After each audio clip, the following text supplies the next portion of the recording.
ٹھیک 10 15 منٹ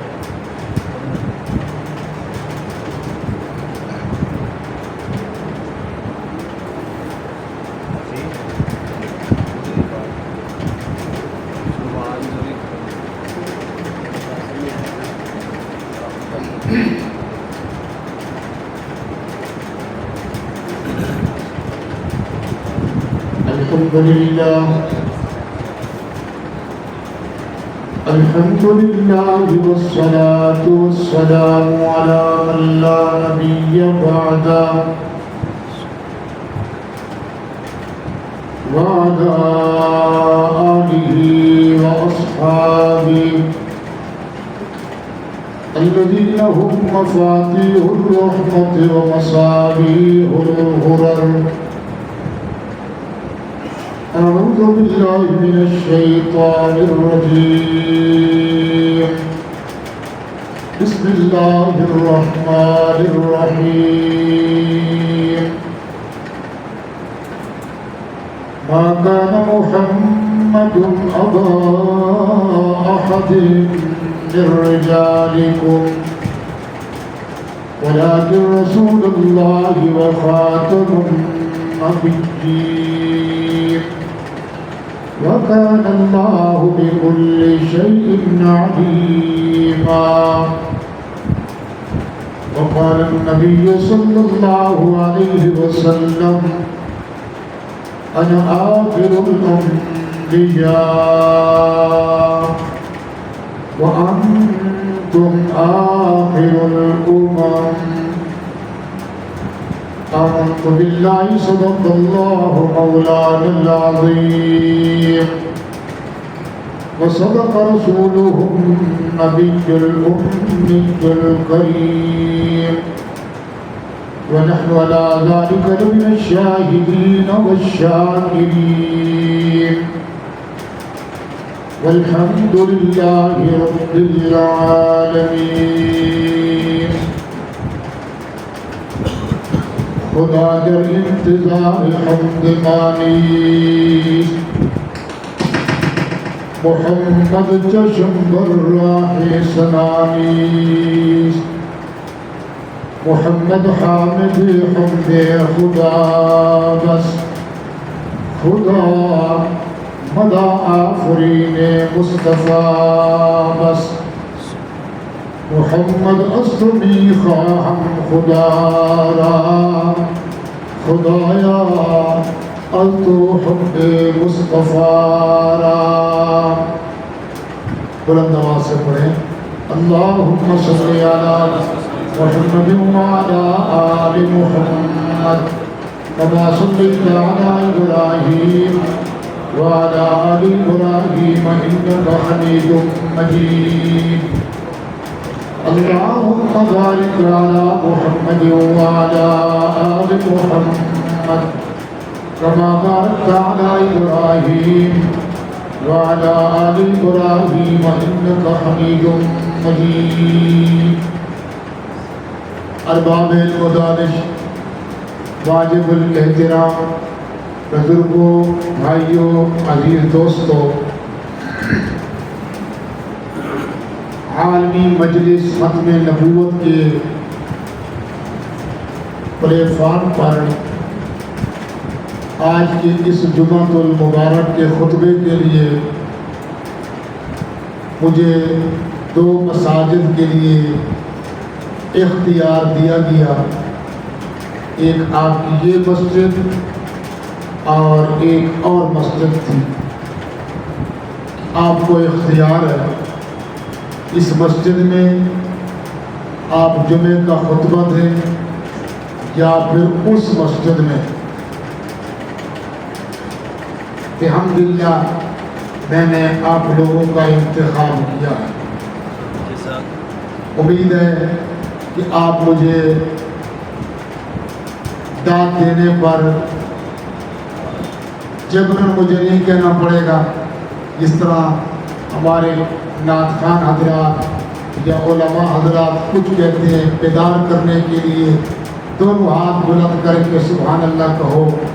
تو آپ نے بس جمعے کا خطبہ ہے، انشاءاللہ کوشش کروں گا ختم نبوت کے حوالے سے قرآن اور حدیث کی جو آیات اور آپ صلی اللہ علیہ وسلم کے فرامین ہیں ان کے حوالے سے ختم نبوت کا عقیدہ آپ کے سامنے پیش کروں۔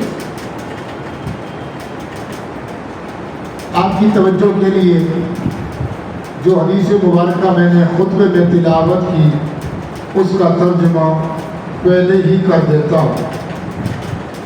آپ نے فرمایا انا آخر الانبیاء وانتم آخر الامم، میں نبیوں میں آخری ہوں اور تم امتوں میں آخری امت ہو۔ آپ نے فرمایا میرے بعد تا حشر کوئی نیا نبی پیدا نہیں ہوگا اور تمہارے بعد تا حشر کوئی نئی امت پیدا نہیں ہوگی۔ اللہ تعالیٰ نے اپنے متعلق فرمایا الحمدللہ رب العالمین، عالمین کا وہ رب ہے، اور اپنے محبوب کی ختم نبوت کو ثابت کرنے کے لیے لوگوں کو بتانے کے لیے فرمایا وما ارسلناک الا رحمتا للعالمین۔ اپنے متعلق بھی فرمایا کہ میں عالمین کا رب ہوں اور یہ عالمین کے لیے رحمت بن کے آیا ہے، یہ عالمین کا نبی ہے۔ جس طرح رب کے بعد کوئی دوسرا رب نہیں، اس معبود کے بعد کوئی دوسرا معبود نہیں، اسی طرح حضور کے بعد بھی کوئی دوسرا نبی نہیں۔ اس پر قرآن کریم کی تقریباً 100 آیات ہیں کہ جس میں اللہ نے اس ختم نبوت کے مسئلے کو بیان فرمایا۔ ہمارے علماء کہتے ہیں کہ کائنات کے ذرے ذرے کے لیے آپ نبی بن گیا، حتیٰ کہ یہ اینٹ، پتھر اور کانٹے، ان سب کے لیے اللہ نے آپ کو نبی بنا کے بھیجا۔ آپ نے پھر اس پر نقلی دلائل دیے، عقلی دلائل دیے۔ کبھی تو آپ نے فرمایا کہ ایک خوبصورت محل کسی نے تعمیر کیا اور سارا وہ محل مکمل ہو گیا، ایک اینٹ کی جگہ خالی تھی۔ دیکھنے والے آ کے دیکھتے تھے کہ محل بڑا خوبصورت ہے، کہیں جو ایک اینٹ کی جگہ خالی ہے، اگر یہ اینٹ بھی لگ جاتی نا تو یہ محل مکمل ہو جاتا۔ آپ نے فرمایا سنو، اس نبوت کے محل کی آخری اینٹ میں ہی، وہ لگ گئی، وہ محل مکمل ہو گیا، اب ضرورت ہی نہیں ہے۔ دو چیزیں ہوتی ہیں، ایک ہوتی ہے اہلیت اور ایک ہوتی ہے کہ سیٹ کا خالی ہونا۔ آپ کی مسجد میں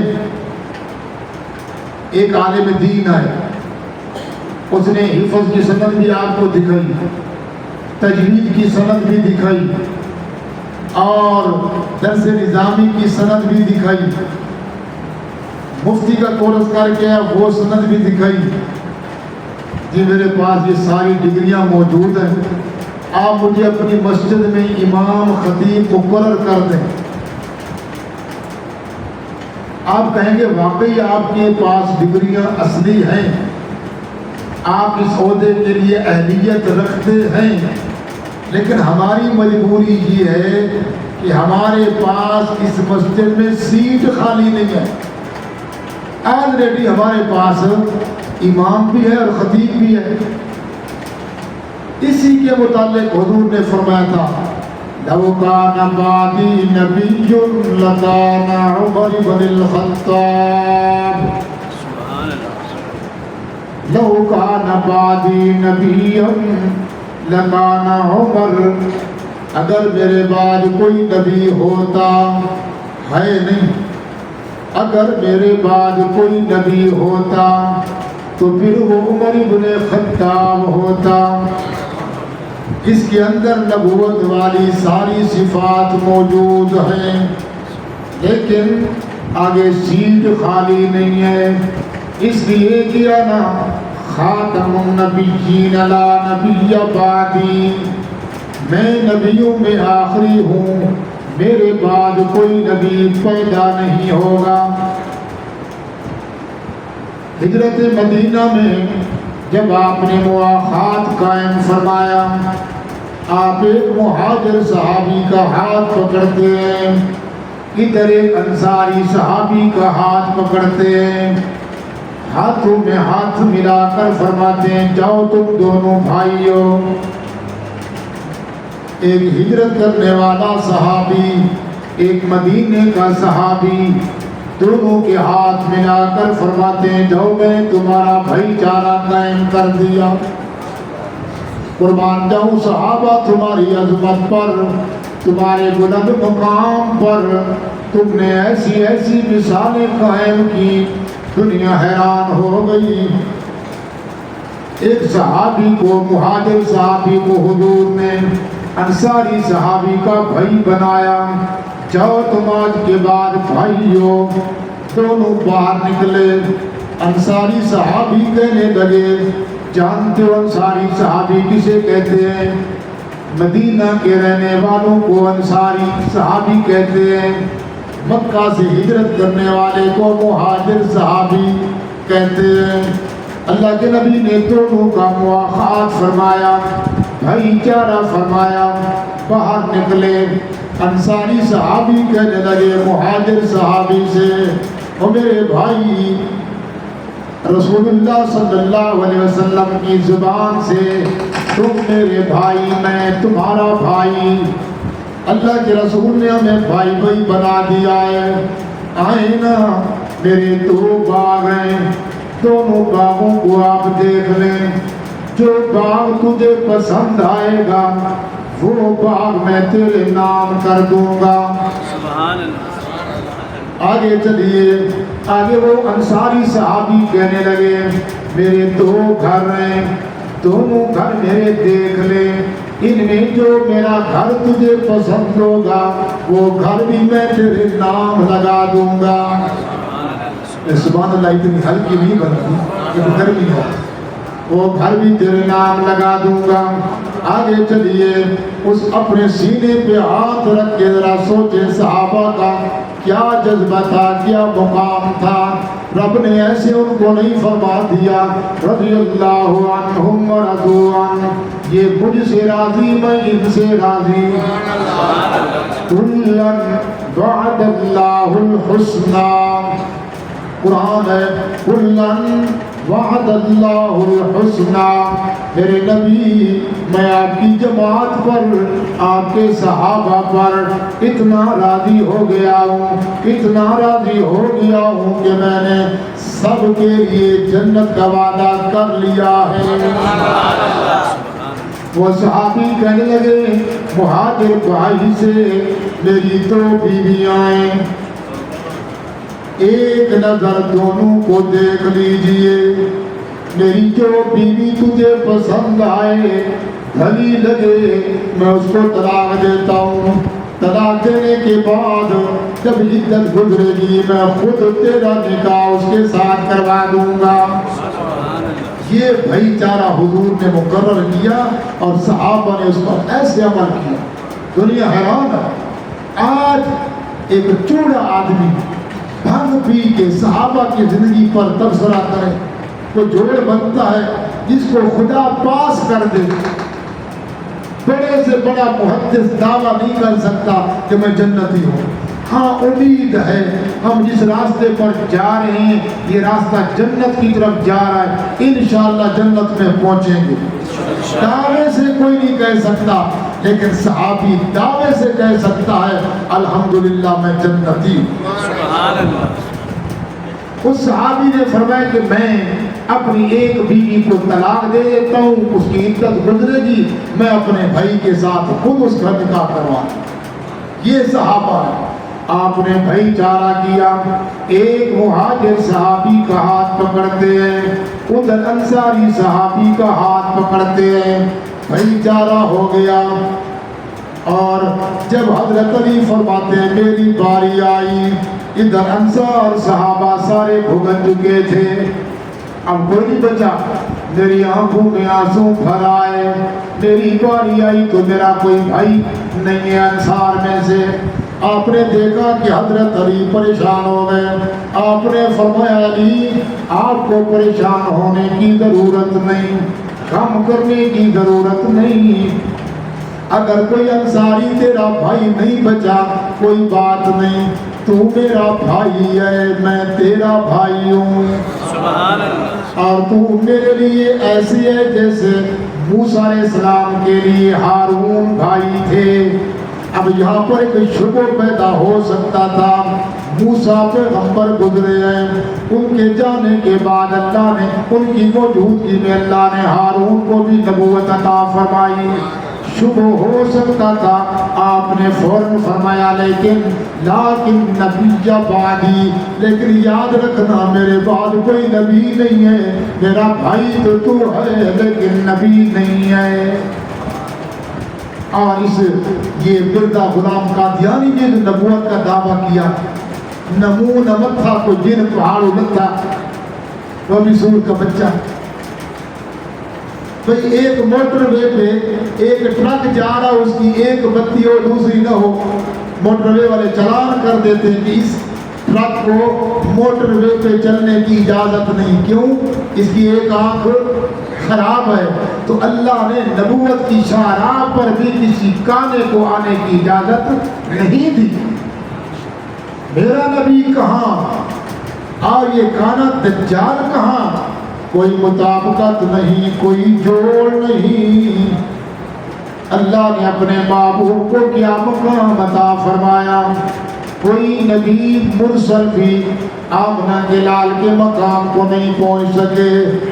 کسی نبی کے لیے رب العالمین نے اپنا ضابطہ نہیں بدلا، اپنا قانون نہیں بدلا، بس یہ ایک ہی ہستی ہے جس کے لیے رب نے اپنا قانون بدل ڈالا ہے۔ قرآن کریم اللہ نے فرمایا لقد ارسلنا نوحا الى قومه قال يا قوم اعبدوا الله ما لكم من إله غيره إني أخاف عليكم عذاب يوم عظيم۔ کون ہے؟ نوح پیغمبر ہیں۔ رب العالمین نے فرمایا جاؤ اپنی قوم کے پاس میری وحدانیت کا پیغام سناؤ۔ نوح علیہ السلام آئے، اپنی قوم سے خطاب کر کے فرمایا میری قوم میں تمہاری طرف اللہ کا رسول بن کے آیا ہوں، اور تمہیں میں یہ حکم دیتا ہوں اس کے سوا کسی کے سامنے سر نہ جھکاؤ، اس کے سامنے اپنی جبین نیاز جھکاؤ۔ وہ قوم کے قرآن کہتے ہیں قال الملأ الذین کفروا من قومه قال الملأ من قومه إنا لنراك في ضلال مبين۔ یہاں سبحان اللہ بنتی تھی۔ اگر آپ قرآن نہیں سننا چاہتے تو میں دوسرے رخ پہ چل پڑوں گا، یا پھر صحیح نہیں سننا چاہتے ان کے پاس تو قرآن ہے ہی نہیں۔ کبھی سنا ہوتا قرآن کیسے پڑھتے وہ؟ اعوذ باللہ من الشیطان الرجیم، بسم اللہ الرحمن الرحیم۔ جے دبر کرے سبحان اللہ۔ اللہ آپ کو صحیح قرآن سنوا رہا ہے، میں پھر جوڑے پڑھوں؟ اس پر سبحان اللہ کہیں گے۔ قرآن جب سنیں، قرآن کیا کہتا ہے؟ اللہ فرماتے کہ جب یہ میرے بندے قرآن سنتے تو جھوم جاتے ہیں، جھوم جاتے ہیں۔ لقد ارسلنا نوحا الى قومه قال يا قوم اعبدوا الله ما لکم من الہ غیر. سبحان اللہ بھی موقع کی ہوتا. نور علیہ السلام میں آج بلواؤں گا, میں میرے پہ بلواتا ہوں, جبران نہیں کہتا, بولو بھائی سبحان اللہ کہو. انشاءاللہ قرآن بلوائے گا تو انشاءاللہ. نور علیہ السلام نے اپنی قوم کو اللہ کا پیغام سنایا. قوم کے وڈیروں نے, قوم کے چودھریوں نے, قوم کے سرداروں نے کہا اِنَّا لَنَرَاكَ فِي ضَلَالٍ مُبِينٍ. وہ کہنے لگے, چودھری کہنے لگے, اے نو تو ہمیں گمراہ معلوم ہوتا ہے. حضرت نوح علیہ السلام نے عرض کیا, خداوندا میں تو تیرا نبی بن کے آیا, تیرا پیغام تیرے بندوں تک پہنچانے آیا, تیرے بندے مجھے گمراہ کہہ رہے ہیں, بول میرے حق میں صفائی بیان کر میری. رب العالمین نے فرمایا نہیں, ہمارا قانون نہیں ہے, یہ قوم بھی تیری اور جواب بھی تجھے دینا ہوگا. نوح علیہ السلام نے فرمایا قال یا قوم لیس بی ضلالہ, اے میری قوم کے لوگوں میں گمراہ نہیں ہوں, ولکنی رسول من رب العالمین, میں تو اللہ کا بھیجا ہوا رسول ہوں. ان کے متعلق رب نہیں بولا, نوح علیہ السلام نے خود اپنی صفائی بیان کی. اگلا پیغمبر ہود علیہ السلام, وَإِلَىٰ عَادٍ أَخَاهُمْ هُودًا قَالَ يَا قَوْمِ اعْبُدُوا اللَّهَ مَا لَكُم مِّنْ إِلَٰهٍ غَيْرُهُ أَفَلَا تَتَّقُونَ. ہود علیہ السلام نے اپنی قوم کو رب کا پیغام سنایا. قوم کہنے لگی, اے ہود تو ہمیں بے وقوف معلوم ہوتا ہے, اس طرح کی باتیں تو بے وقوف لوگ کرتے ہیں.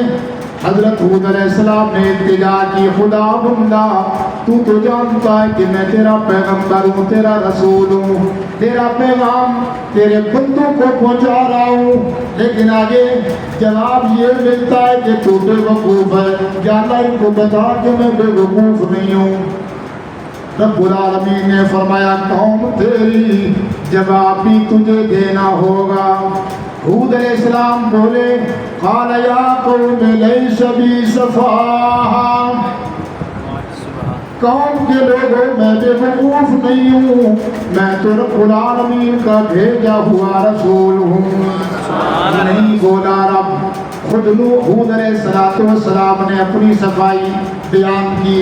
آگے چلیے, سورۃ یاسین میں رب نے 3 پیغمبر بھیجے اور قوم کے پاس آئے.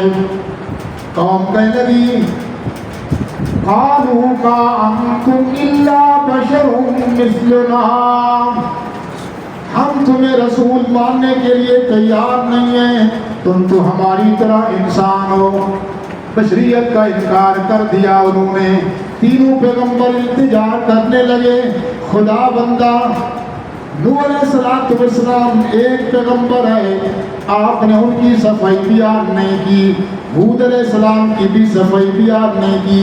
ہم ایک نہیں, ہم تو 3 ہیں, ہم تینوں کی گواہی بیان کر. رب العالمین نے فرمایا لن تجد سنت اللہ التي قد خلت من قبل ولن تجد لسنت اللہ تبدیلا. ہمارا قانون ہے اور ضابطہ ہے, ہم کسی کی صفائی بیان نہیں کرتے, خود صفائی بیان کرو. وہ کہنے لگے قالوا ربنا یعلم انا الیکم لمرسلون, خود گواہی بیان کی. آگے چلیے, موسیٰ علیہ السلام آئے. جب موسیٰ علیہ السلام ہے تو فرعون نے ان کو کہا وَإِنِّي لَأَظُنُّكَ يَا مُوسَىٰ مَسْحُورًا,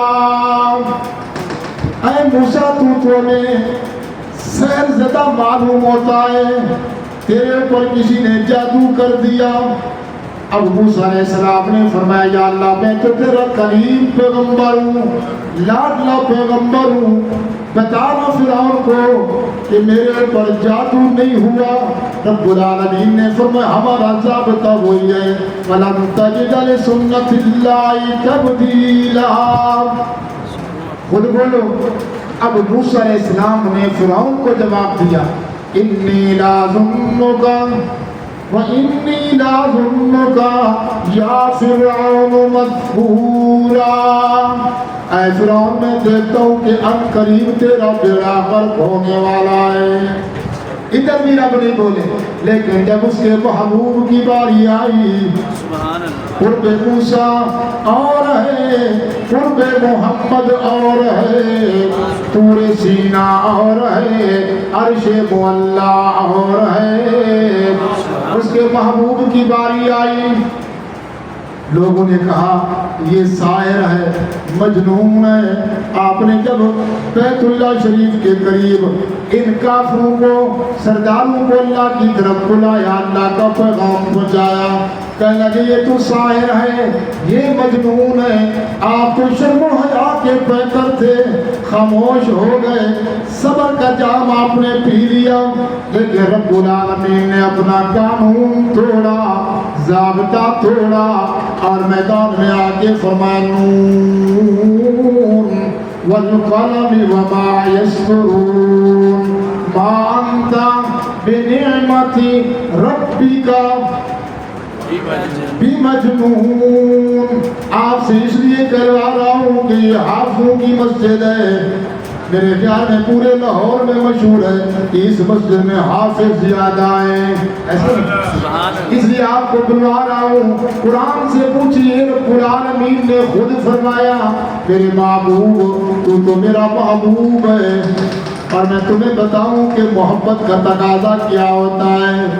محبت کا تقاضا یہ ہے، اللہ فرماتے ہیں محبوب میرا ہے، میں اس کو دیتا بہت ہوں، دیتا اِنَّا أَعْطَيْنَاكَ الْكَوْثَرَ،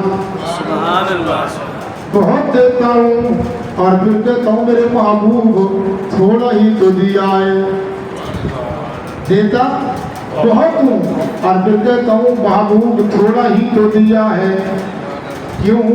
میرے محبوب میری نظر اپنے خزانوں پر ہوتی ہے، بہت دے کر جتائے تو تھوڑا جتائے، اور جب لینے کی باری آئے محبوب خود بہت زیادہ دے۔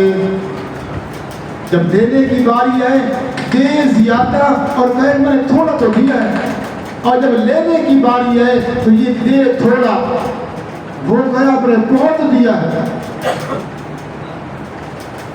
بات سمجھ گئے؟ جب اس کے دینے کی باری آئی اپنے محبوب کو تو بہت دیا، اور دینے کے بعد فرمایا میرے محبوب میں نے تھوڑا ہی تو آپ کو دیا ہے۔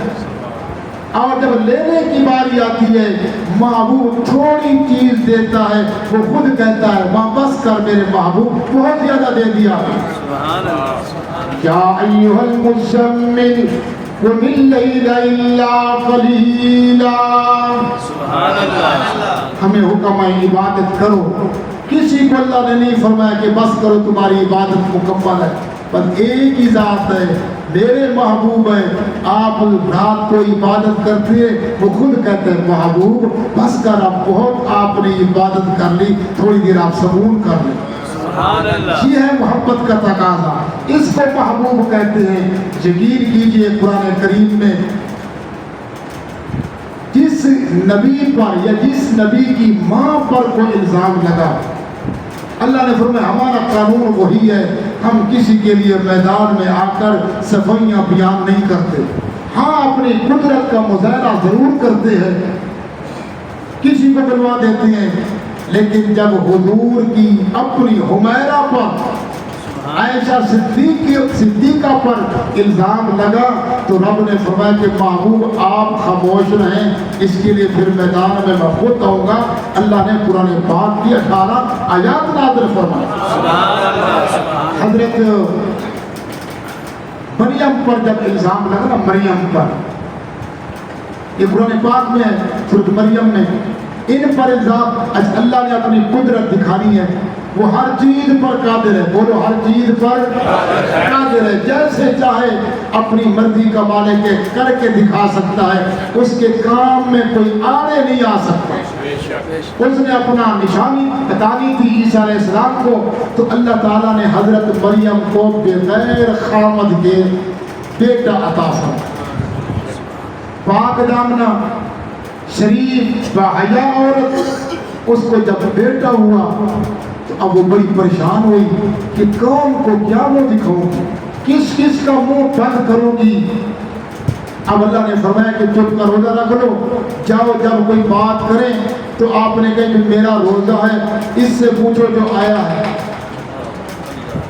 اب جب وہ بیٹے کو لے کے آئی تو نوجوان جو تھے وہ باش قسم کے, یاد رکھو دیندار لوگوں کو زیادہ نشانہ بنایا جاتا ہے. خود جو کچھ کرتے رہے, جو کچھ کرتے رہے, لیکن کوئی دیندار, کوئی حافظ, کوئی قاری, کوئی عالم, کوئی نمازی پرہیزگار, کوئی تھوڑی سی غلطی ہو جائے, ہر بندہ چوکوں میں, چوراہوں میں, گلیوں میں, محلوں میں, گھروں میں بیٹھ کے اس پر تبصرے کرتا ہے. بڑا نیک بنا پھرتا تھا, اپنی کوئی خبر نہیں کہ میں کیا کرتا ہوں. اب نوجوانوں نے کہا کہ یہ کیا قیامت ڈھا دی, یہ بیٹا کہاں سے لے کے آئی ہو. طرح طرح کی باتیں ہوئیں. حضرت مریم نے فرمایا میرا سر مت کھاؤ, اس سے پوچھو یہ کون ہے, کہاں سے آیا, کس نے بھیجا. وہ غلط ہمیں بے وقوف بناتی ہو. یہ بچہ ایک دن کا بچہ بھی بولتا ہے. سیدہ مریم نے فرمایا ہوگا مانتی ہوں اور جانتی ہوں ایک دن کا بچہ نہیں بولا کرتا, لیکن جب وہ بلوانے پہ آئے تو خاموش بھی نہیں رہا کرتا. امام بخاری نے 10 بچے ایسے گنوائے جو اس عمر میں بولے جس عمر میں بچے بولا نہیں کرتے. ان میں ایک بچہ یہ ہے حضرت مریم کا بیٹا.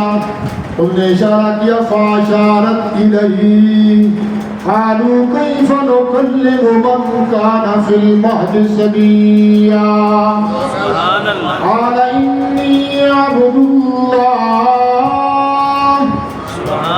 آتانی الکتاب وجعلنی نبیا وجعلنی مبارکا اینما کنت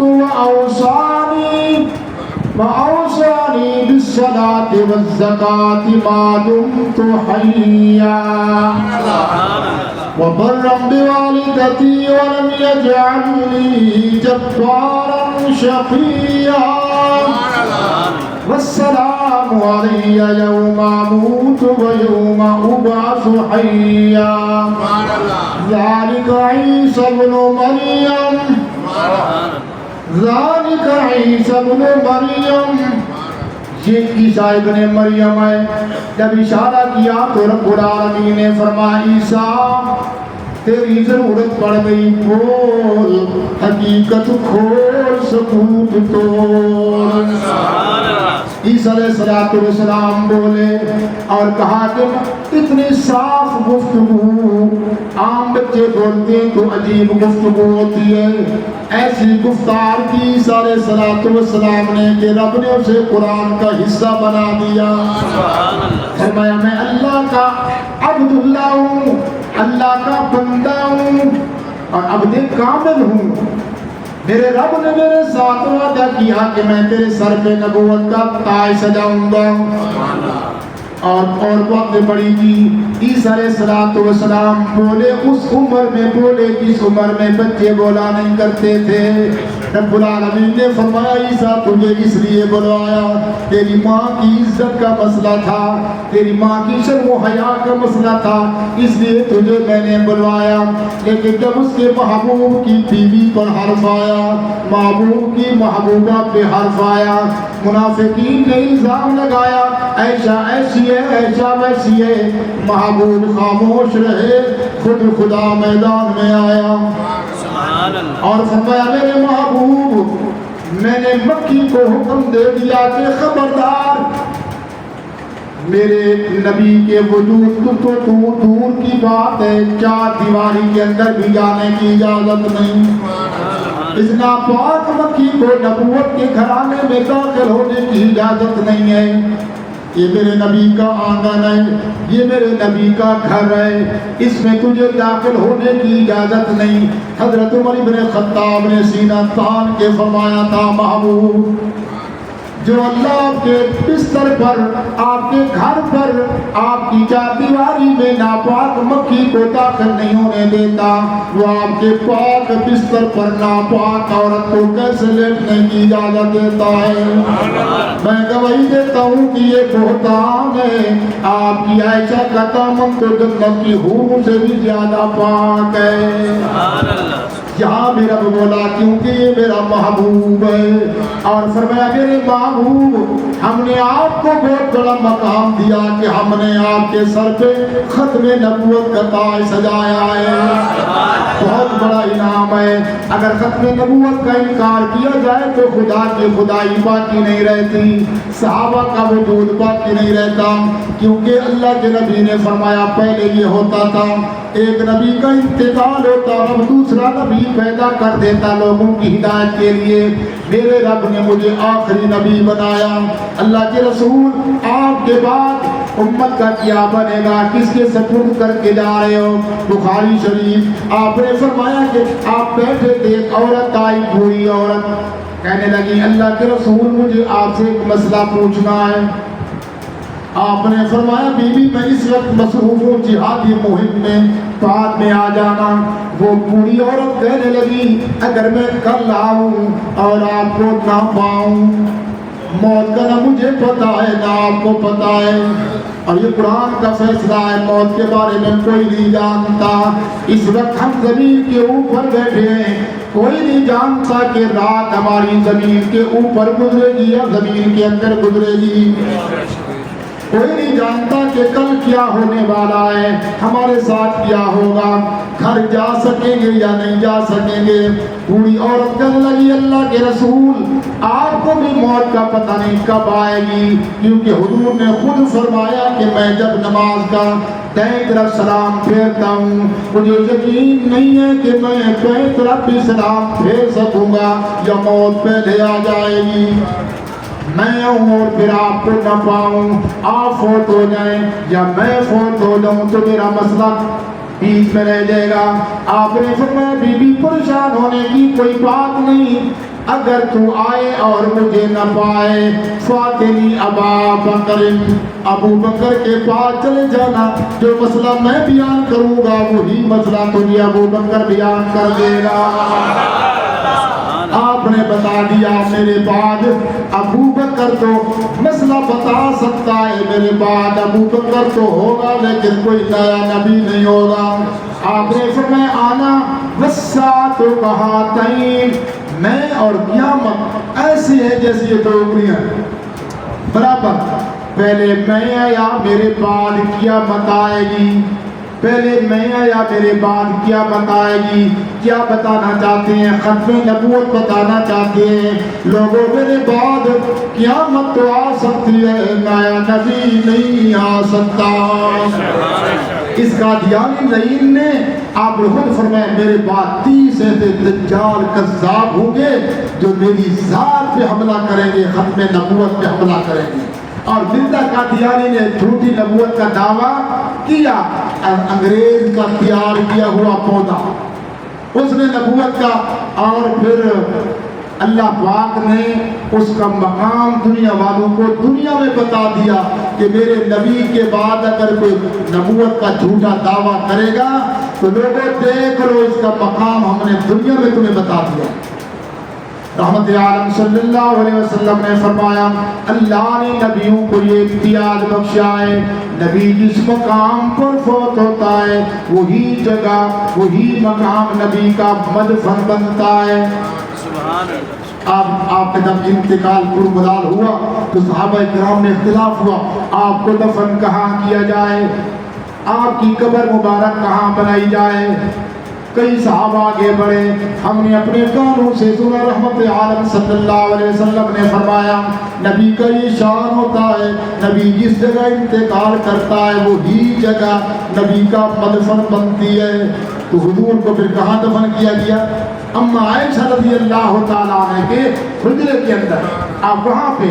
اور مرزا قادیانی نے جھوٹی نبوت کا دعویٰ کیا، موت کہاں آئی؟ بولو، جن کو پتہ نہیں وہی بولے، ان کی موت کہاں آئی؟ مرزا قادیانی کی موت کہاں پہ آئی؟ واش روم میں آئی، ٹٹی خانے میں آئی۔ رب العالمین نے بتا دیا میرے نبی کے بعد اگر کوئی نبوت کا دعویٰ کرے گا، دنیا والوں دیکھ لو اس کا یہ مقام ہے۔ اگر مرزا قادیانی ہوتا خدا کا پیغمبر، اگر مرزا قادیانی ہوتا خدا کا پیغمبر، کبھی ٹٹی خانے میں گر کر نہ مرتا یہ کنجر۔ میرے نبی کی ختم نبوت اللہ کا بہت بڑا معجزہ ہے۔ میرے نبی کی ختم نبوت صحابہ کا کردار ہے، فقہاء کا کردار ہے، علماء کا کردار ہے۔ آپ نے فرمایا بخاری شریف، ان العلماء ورثۃ الانبیاء، ان علماء کو علم ملا تو حضور کی ختم نبوت کے صدقے، فقہاء کو فقاہت ملی تو حضور کی ختم نبوت کے صدقے، اور صحابہ کرام کو اتنا بڑا اونچا مقام ملا تو حضور کی ختم نبوت کے صدقے۔ اب ہمارے نبی کے بعد قیامت آ سکتی ہے، کوئی نئے نبی پیدا نہیں ہو سکتا۔ یہ مرزا قادیانی لعین ہے، اپنے دعوے میں جھوٹا ہے، یہ کذاب ہے، اس لیے اس کو نبی ماننا تو دور کی بات ہے، ہم تو اسے انسان ماننے کے لیے بھی تیار نہیں ہیں۔ ہم اس کی طرف دیکھنا تو دور کی بات ہے، اس لعین کی طرف ہم تھوکنا بھی گوارا نہیں کرتے۔ یہ کائنات کے بدترین لوگوں میں سے ہے جس نے حضور کی ختم نبوت پہ حملہ کیا۔ میرے دوستو، حضور کی ختم نبوت پر پہرا دینے کے لیے ابھی 2 اگست کو یہاں پہ ختم نبوت کانفرنس ہو رہی ہے۔ کون کون شرکت کرے گا تاکہ کل قیامت کے دن حضور کی مسکراہٹ نصیب ہو جائے، کل قیامت کے دن حضور اپنے گلے سے لگا لے یہ میرا امتی میری ختم نبوت کا چوکیدار بن کے زندگی گزارتا رہا۔ کون کون شریک ہوگا؟ انشاءاللہ میں بھی شریک ہوں گا، لیکن یہ لے کر آتے نا آپ تو ختم نبوت کانفرنس میں ہوں گے، میں اس نبی کی خدمت میں ہوں گا جس کی یہ ختم نبوت کانفرنس ہو رہی ہے۔ سبحان اللہ۔ میری 31 تاریخ کو انشاءاللہ فلائٹ ہے سیدھا مدینہ شریف، تو 1 تاریخ کو کیا ہے